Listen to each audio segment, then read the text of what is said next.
The views expressed on the Nova Society are those of the panelists and guests and do not necessarily reflect the views or opinions of the Phoenix Research Institute or any institution which any panel member is associated. Welcome back to the Nova Society, a space where dialogue deepens understanding and civic responsibility comes to life.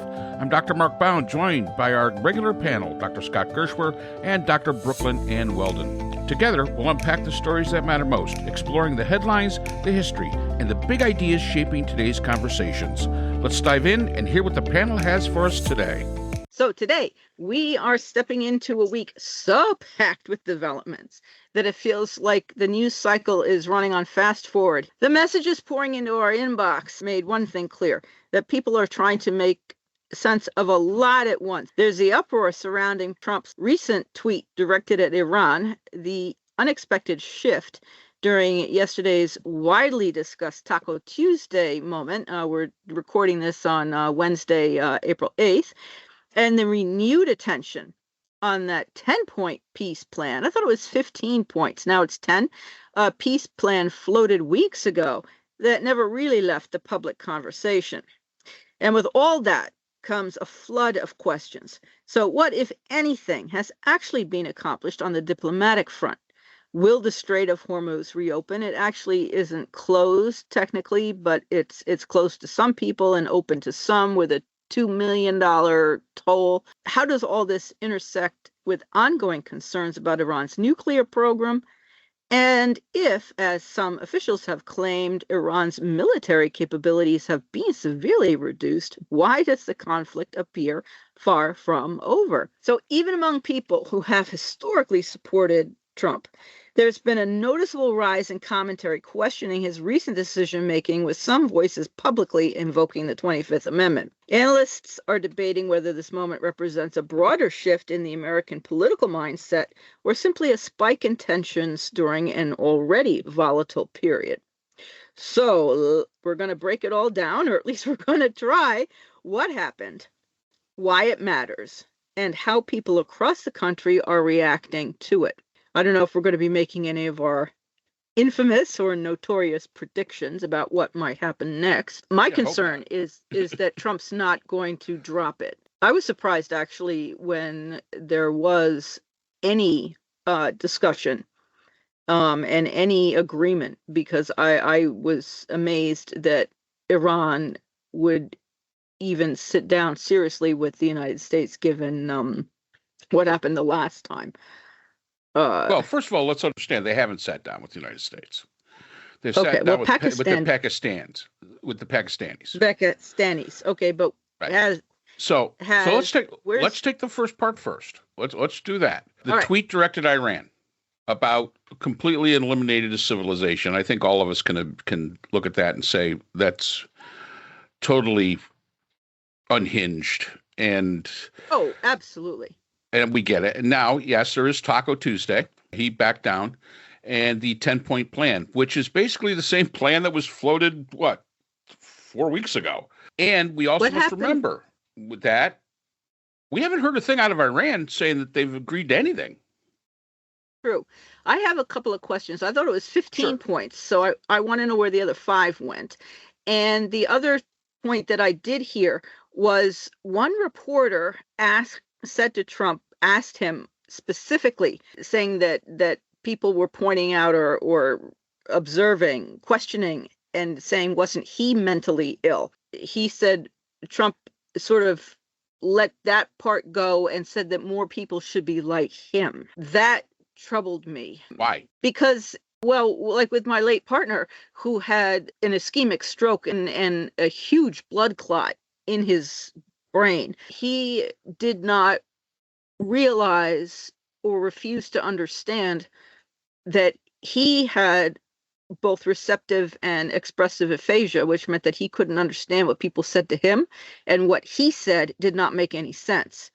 Now, he may have been clear in his own mind, but there was no way to know, because what he said, and he couldn't understand what people said. He'd have a few lucid moments, maybe here and there, but most of the time it was unintelligible. He would say to me that I was cracked. I couldn't speak English. The doctors, the police, everybody else, they were cracked, as he put it.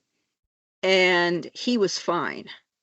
Okay. So if Trump thinks that everybody else should be like him, and as he said, the left-wing lunatics, the lunatic, bastards or whatever. I mean, look at it last week. Oh, we don't need the Strait of Hormuz open. We don't use it. Everybody else needs to open it up. And then before it was, well, you better open this up. You whatever it is, the fucking strait, you lunatic bastards, or whatever language he used, which was absolutely just out of place in any professional whatsoever.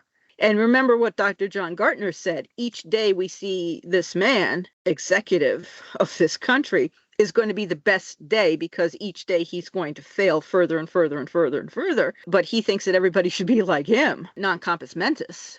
And he can't recognize his own problem. Okay. Well, I mean, it's up to other people to stop him. And of course, they're not. Once again, he made a statement that everybody should be like him. And I'm going to say he's, thinking like him. Okay. That doesn't mean everybody's going to. And that doesn't mean we freak out because he says it. He says a lot of stupid shit. I mean the tweet. But he doesn't recognize it. But he doesn't recognize it, and the people around him aren't stopping it. And this is what this disconnect is something that I don't understand. All right. And so something else. How do you stop him at like 2:00 in the morning from being in his bed with his little phone and sending out a stupid tweet like this? How do you stop him? What, take away his phone? Yeah. I mean, really? But the cabinet. I mean, the cabinet and the other people who presumably are, unless what Dr. Brandy Lee said, and what I've observed. I mean, they could be everyone around him is becoming infected with mental instability themselves. I mean, I don't know where this stops. Well, I don't either. But the fact is, he's still, whether we like it or not, he's the president of the United States. You cannot take away his phone, whether you like it or not. And there's only so much that they can do. We stick with what we know, and that is that he put out this tweet, which in my mind signaled a chance, basically a plan for genocide. Now, there's some arguments of whether or not that's a war crime. Some people are saying it is. I don't think it is, because only if you carried it out. I mean, you could tweet whatever you want. I think one of the problems that I have with all this is that our foreign policy is being run on True Social. That to me is really a true issue. And again, Taco Tuesday. Yes, he backed down. So all the concerns people have about Trump, the fact is that he's always going to say the same thing. If you've ever noticed, we'll decide that in 2 weeks. So you've always got another 2 weeks to go. So instead of freaking out about what he says, which I simply won't do, the fact is just give it 2 weeks and we'll see what happens. The question really comes down to, and this is the 10-point plan. And the 10-point plan was floated a few weeks ago. But we have him say, well, Iran agreed to this. But we haven't heard a word out of Iran. And is the Strait of Hormuz open? The answer is no. I just wanted to ask, I mean, we did bomb Karg Island again, did we not? And we have done bombing again, have we not? Okay. Yes. And so nobody can believe anything that Trump says. So it doesn't have to be 2 weeks. No, it isn't. But so... I mean, it doesn't have to be 2 weeks. I mean, before it was ask me about Venezuela in whatever time, and the next thing you know, we've taken Maduro out. So the man is as we know, phenomenally unstable. What do you want, Brooklyn? You want to sleep at night again? You have to elect another president. Well, no, I take sleeping pills, so I sleep. Otherwise, I wouldn't, because insomnia runs in my family really badly. So I've had insomnia for decades. So that's another issue. Yeah, go ahead, Scott, please. A couple of weeks ago, we offered a 15-point plan. Iran immediately rejected it. They offered us the 10-point plan. I have not looked yet to see what the 5 items that they crossed out of the 15-point plan are, but I have a feeling it was obligations that they had that we were imposing on them, that they just went, no, we're not doing that. And they did that 5 times and scratched those 5 things out. This 10-point plan is a capitulation on the part of the United States of America. And it only succeeds in getting the Strait of Hormuz open without any of the other things that we wanted. So, for example, having them offload all their enriched uranium, which Obama accomplished, Trump will not accomplish. Obviously, there's no regime change. They're not going to hold elections and become a democracy. That's not happening. Far from stopping them from being a regional power and projecting power in their region, they are now the most powerful country in the world. Trump did that. And so the 15-point plan contained things that Iran had to do that Trump wanted to impose upon them. All they did was strip them out. Mark, it's just like that moment in the history of the world where Moses comes down with 15 tablets. I've got 15 commandments, 10 commandments. It's exactly that. Okay. Exactly. And the 5 things that were on the tablet that ended up crushed around his feet were the 5 that Iran had to do, and they don't have to do them anymore. And Trump has apparently accepted this deal, although the Israelis have not, and they're firing missiles back and forth at one another. As far as what you're saying, Brooke, about what Trump says and how he communicates, there was a moment last week where he made a speech. I forget whether it was the one right before Easter or the one during Easter, where at 9 minutes into the speech, he said, regime change was not our goal. We don't want that. And 7 minutes later at 9:07, the transcript reads, regime change is what we want. It is needed. Same speech, 7 minutes apart. Okay. He completely reversed himself. He doesn't know what he's doing. He is manifestly irresponsible for his own actions. He really does need to be removed from office because he doesn't have any idea. Mark brought up the 2 weeks thing. He's been doing that for a long time now, saying, okay, 2 weeks from we're working on a great healthcare plan. We're going to roll it out in, let's say, 2 weeks. And we never get the healthcare plan. Trump, for his entire life, has lived 5 minutes at a time. And he continues to live 5 minutes at a time. And I'll take care of the next 5 minutes when it comes. And that is really how he is operating right now. And the only difference between him running casinos into the ground and doing what he's doing now is that the entire world is being affected by this. And it's, you can see, as the listeners pointed out, you can see that even longtime backers of him, people who literally worked really hard to put him back into office, have abandoned him now and said, we got a 25th Amendment, this guy. Now, I'm not the expert on the 25th Amendment, but I know it's not happening. And I know that the Republicans are never going to impeach him and never going to remove him from office. So as far as I can tell, until nature takes its course, we are stuck with this guy as our president for the next three years until he's out of office. There's really nothing that any of us can do about it. I mean, the Democrats, I guess my representative here in Connecticut has called out for his 25th Amendment removal. Another congressperson in further out in Connecticut towards Boston, John Larson, has called for him to be impeached. Again, neither one of them is going to happen. The Republicans have to do this, and they're not going to do it because of whatever. I mean, I'm not really sure what's holding it all together at this point.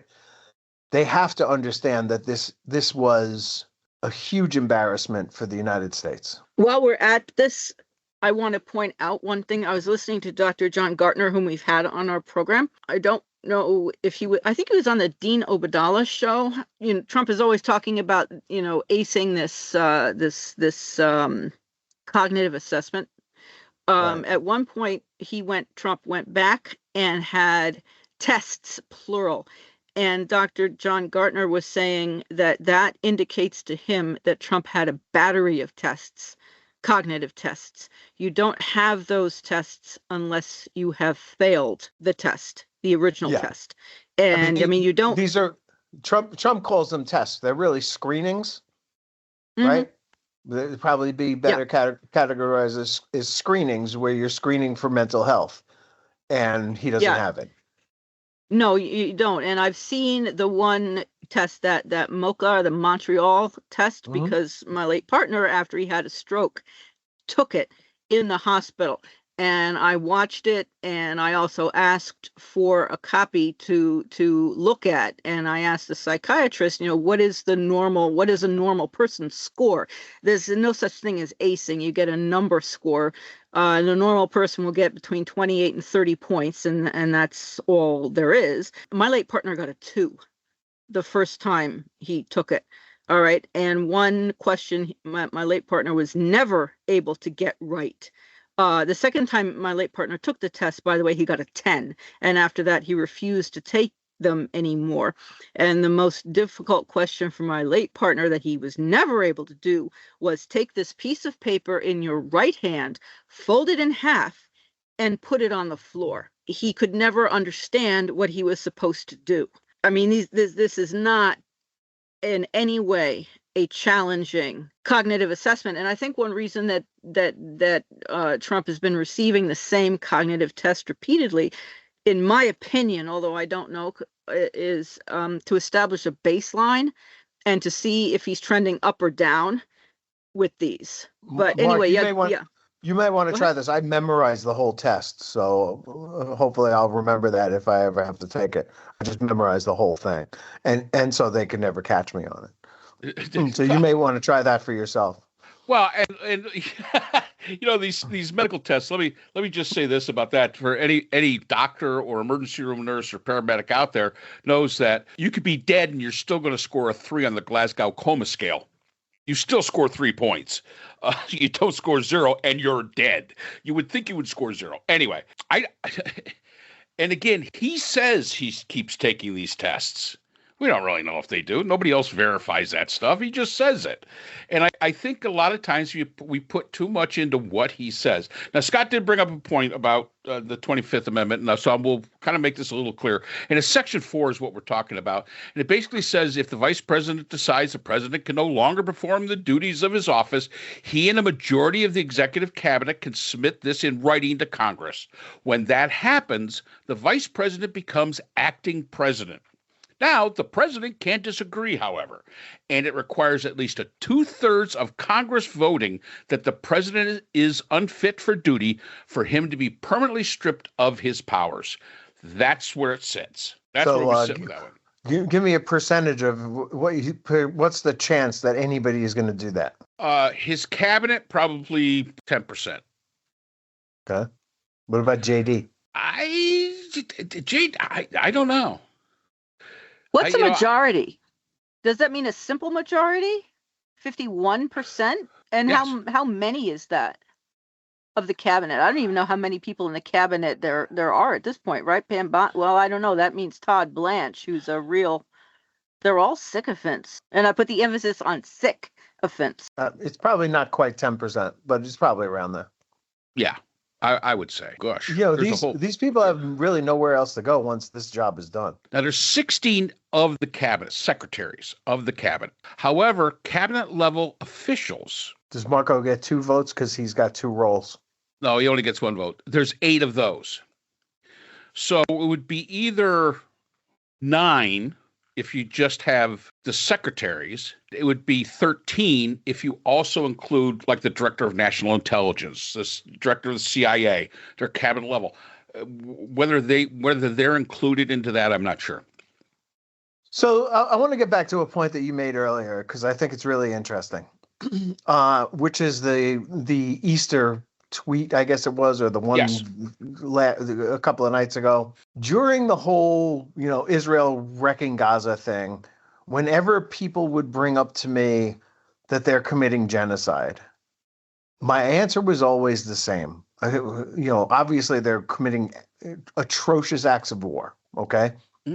Granted, bombing indiscriminately in cities. The Israelis do tend to drop something on the roof of a building before they bomb it to let the people inside the building know that they have to get out. That's been a long-standing practice. I don't know if they did that every single time. I guess if it was a high-value target, they probably took their best shot. But my answer was always the same, was that Israel's intent is not to destroy all the Palestinian people. And so therefore it is not genocide. Trump made clear that he wanted to commit genocide. And if he had followed through on that, there could be no question of his intent because he tweeted it out. Correct. He put it out there and said, I don't want to do it, but I have to, I think was the words that he used. And so that removes any kind of question of intent. He intended, or he intends, I mean, it could happen in 2 weeks, to annihilate the entire Persian civilization in the country of the Republic of Iran. And he probably still does that. And there are people who are saying on social media, why are you guys making fun of him? You're just going to goad him into doing it by calling him Taco and stuff like that. It's not my job to say, good job, President. I agree with what you did. You know, that we live in a democracy where thankfully we can say that we oppose the president and criticize him for anything that he does. What he has done, we need to be really clear about this. What he has done is more destructive to freedom and the United States and free people around the world than anything anybody has ever done. He has destroyed the credibility of the United States of America. As I've said 1,000 times now, I keep feeling I say this over and over again. The line from Miller's Crossing: you don't hold elective office in this town. You run things because people run things. When they stop thinking you run it, you stop running it. That's what we have done. We no longer are the most powerful country in the free world. And so the cost of this in the long term is going to be worse than anything anybody else has ever done, because we were the thing that stood between the dictators, the autocrats, the genocidal maniacs, and the rest of the world. There is no reason on earth why Xi Jinping or Vladimir Putin or anybody else should hold back doing what they want to do based on their belief that the United States can be counted on to step in and do the right thing, even, as Churchill once put it, only after every other thing has been tried. Right? And we have abdicated the most important position that the United States has ever held in the world, and there will be long-term complications because of this that are going to be disastrous for people all around the world who are sitting there right now and have no idea what's coming down their way, and that they can't count on us to stop it. Yeah, Scott, no, I agree with you. I've been thinking every time I see the Trump taco, I'm thinking, wait, chickened out from murdering all these people. I would not use that expression because it's... Well, he did, though. You know what? Why don't we call a spade a spade? That's what he did. He chickened out. As I have read, CENTCOM just said no. And if I'm hopeful that they simply said, no, we won't do that. It's an illegal order. I don't know when we're going to find out about that, if we ever find out about it. But I have read on that Hegseth kept firing generals until he could find the people that would carry out his illegal orders, and the Central Command unified said, we're not doing this. And so without CENTCOM, he didn't have a way of following through with his plans. They were not going to go commit war crimes on his behalf. So our generals possibly stepped up. I shouldn't say this with certitude because, frankly, I don't know. Has possibly stepped up and said, we refuse your illegal orders, and we are not going to do this. We are not going to do this for you. And I think that that's an enormously powerful and amazing and great thing if it happened for our military to do. They understood that that their credibility was at stake, that their morality and ethics were at stake, that the Geneva Conventions needs to mean something because they're the ones who are on the front line, and they're the ones who, if you run around like Hegseth had saying, we will give our enemy no quarter, should expect no quarter back. And it's one thing to say that when you're in your cushy office in the Pentagon, but it's another thing to hear that or say it when you're on the ground. And I really do hope that that's exactly what happened, because I was in a bad place yesterday. I was in 3 classes yesterday, live in person, and I don't think I talked about a single thing that I was supposed to talk about in any of them, because this kept coming back to me, and I kept spiraling into it. And I'm looking at these kids, and they're 18, 19, 20 years old. They have no idea what's going on. They don't know. They do not watch the news. They get their news from TikTok, and it's usually about kittens or something like that. And they have no idea what's going on. And I'm trying to explain to them what it is. I even had the unit that we were doing. So I don't teach a ethics class live, or a history or public or political science class. I teach communication courses, and all 3 of my classes this year are decision making in small groups. So I've been modeling getting together in a small group to teach the class, and we use this unit that we're on right now, use the movie 13 Days about the Cuban Missile Crisis to model for them how JFK put together XCOM, which was a committee of smart people, and as RFK puts it in the movie, get a bunch of smart guys in a room, kick them in the ass until they come up with some solutions. And that's exactly what happened in October 1962. I gave them the assignment. They could choose any conflict they wanted that's real or imagined. One of them did yesterday, a terrific new civil war here in the United States, and what the president would have to do with his cabinet or his close military and military, economic, diplomatic advisors to help get through the situation without giving up any of your must-haves, right? There are haves, like to haves, and there are must-haves. And, or as we put it in more academic terms, there's compensatory factors and there are non-compensatory factors. And I pointed out to them yesterday that for JFK, there were 2 non-compensatory factors. One was that he had to get the missiles out of Cuba. And the second one was no World War III. And with those 2 things in place that he had to have, anything else was on the table. And he ended up with a combination of essentially, the quarantine or the blockade, embargo, for one thing, yep. Right? And then the second one was appeasement. Appeasement had a dirty name in America, certainly at that time, because it didn't work in the lead up to World War II. So appeasement was considered something that you would not want to do. But that ended up being the correct solution to this problem. And sometimes it's the last thing that you would think it is that ends up being the best solution for a particular problem. Yeah, and the interesting thing about the Kennedy situation was that, he gave up the missiles in Turkey, which were at the time outdated, and they were supposed to come out anyway, previous, and they hadn't. So basically, he was appeasing, but he really wasn't giving up much of anything because it was something that had already been decided. So, appeasement. But he didn't replace them with newer, better missiles. Correct. And by the way, we pledged also never to invade Cuba, which at least until now we have lived up to. And the Russians pledged that they were going to keep it quiet, which they did.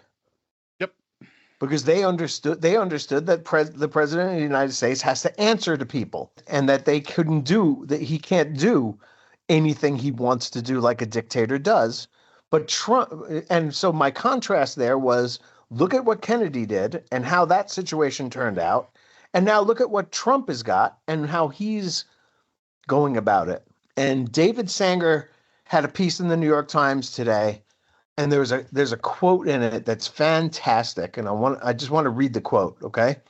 Because looking at this 10-step plan, he didn't clearly Trump didn't get what he wanted, and so Sanger wrote today in the New York Times, if he fails to get the $900 70 pounds of 60% enriched uranium out of the country, along with far larger quantities of lower enriched nuclear fuel, he will have accomplished less in the $1 billion-a-day war than Mr. Obama accomplished 11 years ago.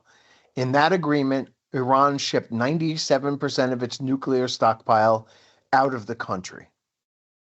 If he fails to win agreement that Iran will limit the size of its battered arsenals of missiles or the distance they could travel, he will have fallen short on one of his top objectives.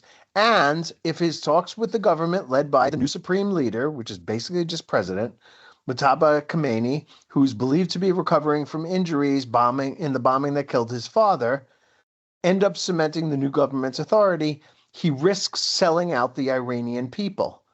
All of that appears to be the case. He has accomplished nothing.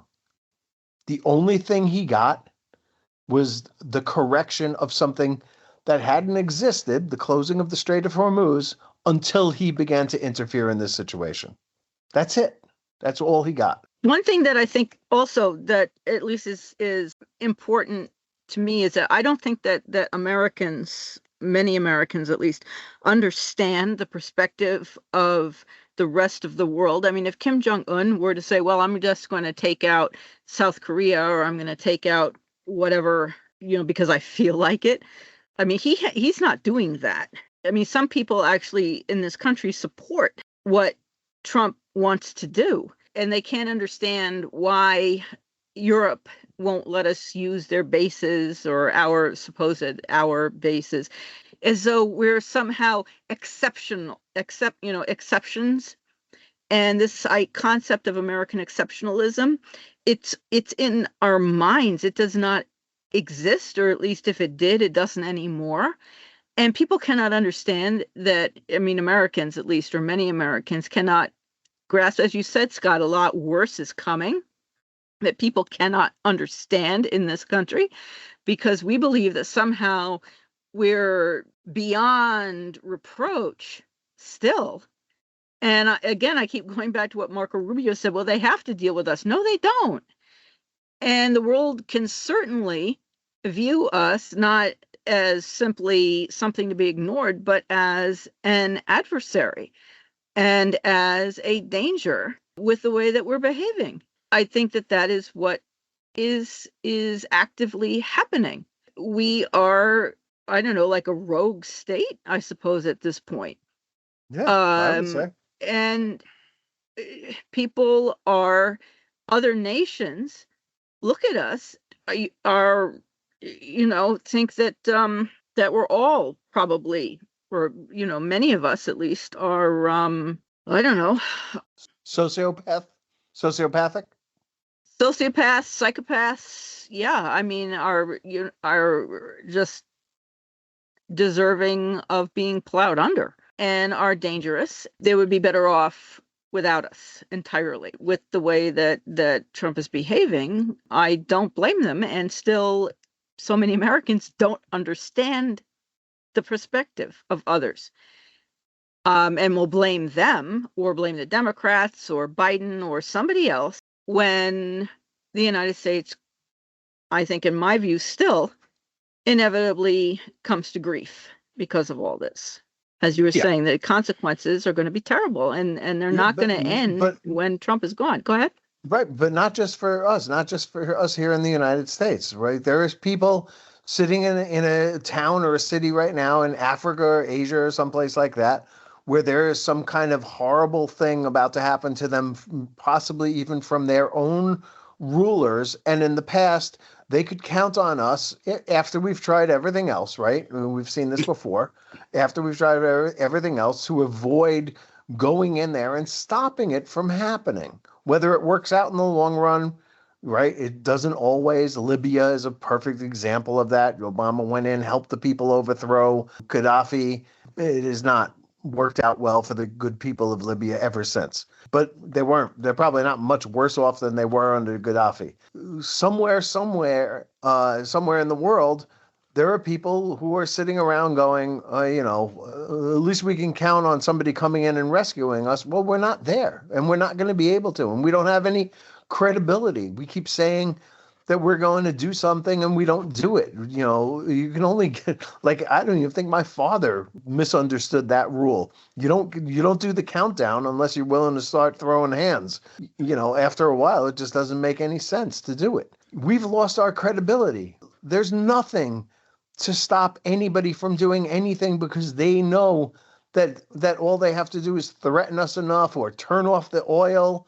I don't think we've learned any lessons from this. Today there should be a movement in this country. We got to go out and get alternative forms of energy. We can no longer allow, this myth that the Republicans have put on us that we're energy independent is a laugh. It is a joke. Come on, please. Oil is traded globally and we pay the price that the global market tells us to pay. There are 40 members of OPEC Plus. They set the market, not us. And that's the truth. And here's another truth for you people.